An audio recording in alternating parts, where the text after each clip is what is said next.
Hey guys, welcome to my channel Mavericks Arcade. My name is Chuck and today we're going to be talking about the I-PAC Ultimate I from Ultimarc. This is a controller and a keyboard emulator and a mouse emulator and a gamepad emulator, but you will see that in a moment. So let's first look at what you receive when you order the I-PAC. The first thing you receive is this control board. It also comes with a power adapter that one end hooks into the board and the other end is a Molex adapter that you must hook to your PC. And then a USB cable. It's right here. Then you have this daisy chain cable. Usually comes bundled up like this. And you have a wiring harness to make wiring things very easy. And you come with this little card right here. Pick it up. So a little card, it basically gives you a location where to download the drivers. Now the link on there can be a little bit confusing. I wish there was something that just said I-PAC Ultimate I/O and then a link to click there. But anyway, once you get the software, just go ahead and install that, and we will show that here in a little bit. Now let's first look at the card itself. And we will go to right here to show you the card. And let's put up a little pointer hand up here. So let's grab the little hand. Now the first thing you'll notice is here's the power connector. This is what you obviously hook the power into, and then you've got your USB connector right here. This bank right here, this bank is where you hook up that large wiring harness. Then up here, these are your player 3 pins. This is pins for a trackball. However, we hook our trackball up through USB. And these are pins for a spinner. But again, our spinner we hook up with USB. And then player 4 pins. Next, you have the the LED pins right here, and more LED pins on this side. Now these little screw downs here and here, those are for the higher power LEDs. And if you watch my IKEA hacking IKEA deodor lights video, you will see how to use these screws. Now if you use these screws on this side, then pins 1 through 3 will be used by this. So you either use this screw down block here, or you use this first row of pins. You can't use both. Then over here you have again more screw downs, and the same thing is true over here. Pins 49 through 51 are either here or here. You can't use both. Now in my documentation, when I'm documenting the LEDs that I'm using, you can see here, say this row here is pins 16 through 18. So it's 16, 17, 18, and then a power pin. So when I'm doing documentation, because I use all RGB LEDs, I usually just note the first pin in the series. So in this case, it would be 16. Now, on the board, you do see that they are labeled for coin 2 start, coin 2, player 2 start, player 1 switch 8, player 1 switch 6. Those don't actually have to be those controls. That is how you will see it labeled in the I-PAC software, and generally you want to try to match it up where possible.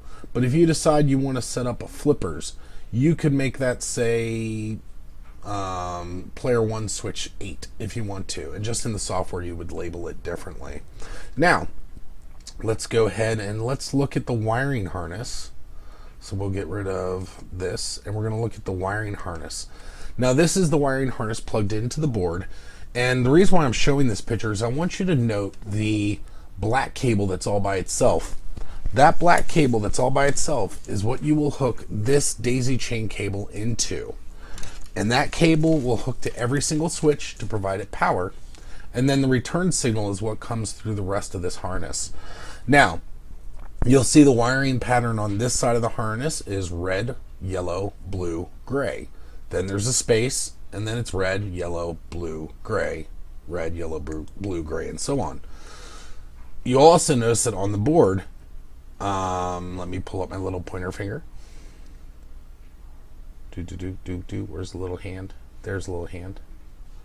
So on that, you'll notice that it is, the ground is that black wire, and then 1A or 2A, 1A, player 2 switch 7, player 2 switch 5 are the corresponding wires above it. And then you have a blank space which corresponds to this blank space. Then you have player 2 switch 3, player 2 switch 1, player 2 up, player 2 right. The thing I want you to notice here is player 1 up and player 2 up are both using blue. Player 2 right and player 1 right are both using gray. The reason why this is important is because as you're doing your wiring and everything like that, you want to try to keep things consistent just to keep your organization level a little bit easier. Now we're going to look at the back side of this harness, and that's right here. On the back side of the harness, it has the same sort of setup, but on this side the wiring pattern is blue, green, orange, brown, blue, green, orange, brown, blue, green, orange, brown, so forth. And again, the same thing. The one left is using the blue wire, and over here the two left is using the blue wire. So again, for consistency, we're going to want to keep track of that and make sure to keep things the same throughout. With that being said, if you were to order the wiring harnesses for players 3 and players 4, they will show up like this right here. Just a little group of wires with some little end wires things sticking out, and then the other ends that plug into your switches. They will also come with 2 little jumper blocks that you will have to put the wires into. Now, I've already wired up one set so we can see what it looks like, and that is this set right here. So, again, there's 10 wires total, so we have 2 blocks, and then 2 little wires are left over, a white wire and a black wire. Now, I wanted to show you as well the player 3 and 4 harnesses. As you can see, I've wired them, and as you can see, I've kept the wiring pattern or the color pattern the same. So on one set of the wires, it is white, blue, yellow, red, and on the other set, it's brown, orange, green, blue, or green, purple. The reason why I did this is that when you hook them onto the board, you can make sure that the colors coordinate with the larger harness, again, just to keep things consistent. Now, you also, if you ordered the extension kit, you will notice the extension kit. Let me shut off the picture here. The extension kit is the exact same wires as the player 3 and player 4. The only difference is if you have a wire that's too short, you would take the little end here and just push that into one of the receivers to extend the wire. That's the deal there. Now, the player 3 and 4 do also come with extra daisy chain cables. You would just hook those into the grounds on the side by player 3 and 4, which would be right. Grab the little hand. So next to the player 3 and 4, you see you have a G here and a G here. And then over on this side, you should have very similar, actually no, 1, 2, 3, 4. I'm not sure if these are the grounds or not. But anyway, you have 2 grounds over here that you can use. So anyway, that is the wiring harnesses, the main harness, and the board. So what we would do then is I already have, let me shut these off. I already have a joystick and a button hooked up to the daisy chain cable, as you see here. And as you can see, in the case of this joystick, the daisy chain cable goes on the outermost part of the switch. Right here, and then lastly right here. The outer part of the switch. And then on the button, it's on the outer part of the button here. So what we're going to do is we're going to look at our wiring. Now, another thing I recommend you do when you first get this board is take a picture of it and print it out really large. like I have on my clipboard here. And the reason why is as you're working in your arcade or on your control panel or whatever, the board is going to get very hard to see because the amount of wires and everything that you're going to have in your control panel. So if you print out a sheet like this, you'll be able to look at which pin you're looking for on here and then count the number of wires to get to that. Then when you have your wiring harness hooked up, you'll be able to track it down and find out which wire you're looking for. So with the wiring harness, there is a white pin. When you look at the block right here, where the wiring is all done, you will see that there's one pin missing. That's where this white block would line up.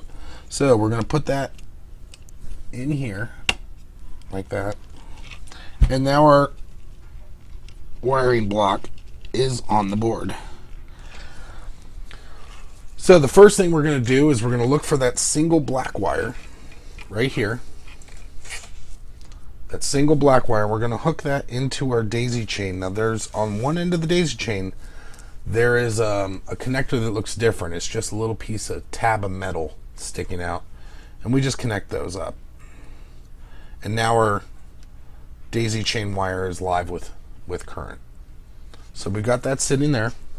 We're then going to look on the board here, and we're going to compare it to our sheet here. We're going to look for player 1 up button. So according to this, let me show you where it is on the main board. My little pointer. So the player 1 up is right here. It's the second pin from the very end. So again, that is useful because then I can simply look at my wiring harness and say from the top side, it is the second wire in, which is a blue wire. So let me pull that blue wire separate. And also what you'll notice about the board is the joystick controls up, down, left, right. They'll be in a little grouping of 4. So they're all right next to each other. So we've got this wire here, which is player 1 up. And I already pre-marked my joystick to show me which switch goes to which control, just to make things easier. So my up is on this side. And again, it'll be the middle pin on the joystick. Alright, so we're going to skip ahead a little bit. We've now got the joystick wired and the button wired. The wiring for the joystick is shown in the joystick separate video, and the wiring for the buttons will be in the buttons wiring in the buttons video itself. So we've got this wired and we've got this wired. Next thing we're going to do is we're going to look at coding it. So we are going to pull up the software for the I-PAC, and that is this button right here. So this is the I-PAC interface, and as you can see, we got the mouse cursor. So you see up in the corner here you have pin.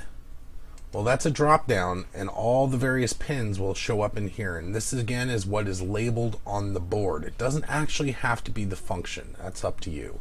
Now by default, up, down, left, right are assigned the up arrow, down arrow, left arrow, right arrow, but we're going to change those so that we can easily see that our codes are working.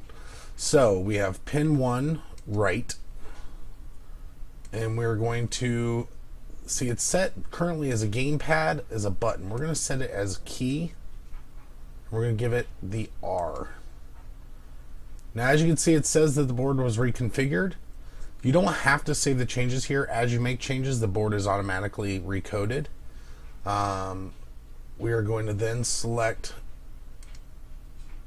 the left, and we're going to make sure that it's set as a switch. It is a key, and we're going to clear the shift key out. So it is just left, but we're going to change it to L. Again, just so that we can easily read it. L. And then we're going to go to our next one, which is up, and by default it's set for up, and there is a shifted key by default set. I'll explain shifted keys shortly, but for now we're going to put this as a U. And then lastly we have the down, which we're going to remove the default settings. Again, that's one benefit of wiring everything with the way the board shows, is then you wouldn't really have to program this because all the main keys by default are programmed on the board. But we're changing things around a bit. So let's go up to D. And then we have player 1 switch 1, which is where we hooked up the button. I'm going to remove that, and I'm going to set this to 1. Now that obviously conflicts with coin information in main, but again, this is just for our demo. I'm selecting 1. Now to test that this is working properly at this point, we're going to open up a notepad. We're going to put the cursor in there, and we're going to hit the joystick up, down, left, and right. And as you can see, those commands showed up in there, and now we're going to hit button 1. And that is responding correctly. So those shift keys, back to that. What shift keys are, and they're really cool because let's say on my console I have an exit button and a pause button up at the top, and then I have all my regular joystick buttons. But I wanted to have functionality, say, for volume or for power down or some other sort of function.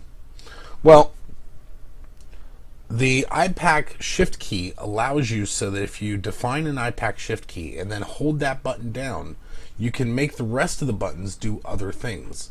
So in the same way that 1 through 0 on your keyboard are 1 through 0, unless you hold the shift key, then it's a symbol. The buttons work the same way. So let's define our button 1 as an I-PAC shift key. Now, one word of warning. Do not use the I-PAC shift. Do not assign one of your normal gameplay buttons as the shift button. The reason why is, let me show you what happens when we do that in this example. So I'm going to hit this button, and I'm going to hit the button quite a bit. 1 1 1 1 1 1 1 1 1 1 1. You can see how fast it's responding. But now let me assign it as a shift key. Now when I go and I hit the button 1 1 1 1 1, it's not responding as fast. And the reason why is because the shift key is looking for you to possibly enter in another key. So it's not taking every keystroke because it's expecting you to hold it and then hit some other button. So again, normally, normal gameplay buttons, you don't want to assign as a I-PAC shift button. But again, for this demo, we are. So with this button as our I-PAC shift button, let's go back to our primary controls left. So let's say if I'm holding down the I-PAC shift button and I turn, right, let's make it say, let's make it do a symbol instead. Yeah, macros and stuff down there. Let's make it, I'll just throw something out there. Make it do an M. And then we'll go to the shift right. And when it's shifted, we will make it do a O. And up, when it's shifted, we'll make it do a W. And then D, down when it's shifted, we'll make it do a V. Again, this is all just for us. It doesn't really matter. This is not what I would use on my arcade. So we hit the joystick again. We go up, down, left, right. And as you see, we get the UDLR. But now, and we press the button and we get a 1. Let's go to the next line. Now we're going to hold this button. As you can see, there's no input from it because I'm holding it. And then I hit up, down, left, right. And as you can see, that's our secondary keys. Now, why would this be useful to you? Let's say you assign, let me show you what the buttons could be assigned to. So you could have some of the more, you can have home buttons, you can make it do alternative buttons, that's one thing. But the things that I would like to use it for would be, say, on your far end of your control panel, you could have the last 2 buttons be volume up, volume down. You could have it be a power button. You can have it go to sleep. Those are what I would picture the shift buttons being best used for. Just some other functionality. So you don't have to have an independent power button. You don't have to have an independent pause button. You can do combinations like that. Now, the reason why I particularly don't use those that much is because of someone that doesn't, like a guest that's playing the arcade, may not know those buttons. So I generally like to have a button for everything. But the functionality is there. It's called I-PAC Shift. That's how you use it. Now, so far we've defined things as switches and keys. But you do have the option, too, to have the board emulate a gamepad. So if you select gamepad on, say in this case I'm using the down button, then you can have it do a gamepad button. It would simulate pushing a gamepad button versus a keyboard entry.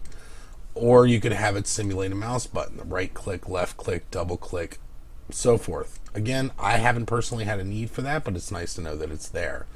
Again, my key I'm selecting as, in this case, D, just so that I can see that. So that's how you configure the I-PAC board. That's all there is to it. You can save the configuration. That's more of for your backup purposes. And you can also give the switches nicknames, but really, as long as you've documented everything on paper, there's no reason to need to do that. Macros I haven't played with yet, so I can't really speak much to that. And there is a, under the config, the only thing that I've seen the need for here, I'm not sure what this functionality is, and there is no accelerometer on this board, so that is not needed here. But this enable high power outputs, that is useful if you're going to use those screw downs for the high power LEDs, like I was speaking about in the IKEA deodor episode. When you're using those high powers, that needs to be checked so the board knows there's stuff there.